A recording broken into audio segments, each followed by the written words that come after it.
Fly the disc. What does that mean? I had no idea when I first heard it from my instructor, but you might hear it pretty frequently all throughout flight school. When you get in some aerodynamic lessons with your instructor, you're going to hear this more often. This is spelled D-I-S-K, not D-I-S-C like the flying saucer.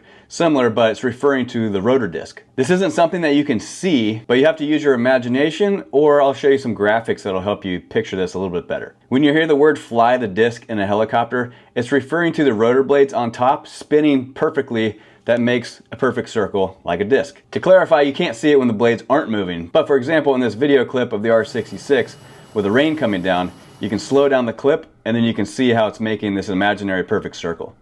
And now that you can see that and have a visual of what it looks like, let's picture looking at the disc looking straight down in a graphical form so I can introduce you to two terms of that rotor disc that you're going to need to know. So here's our rotor disc looking down from above in a graphical form. The circle is split in two. In forward flight, the right side would be representing the advancing blade. The left side in red is representing the retreating blade. By definition, according to the Helicopter Flying Handbook, the advancing blade is the blade moving in the same direction as the helicopter. In helicopters that have a counterclockwise rotation, like the Robinson, the advancing blade is on the right half of the rotor disc during forward movement. The retreating blade is any blade located in the semicircular part of the rotor disc in which the blade direction is opposite to the direction of flight.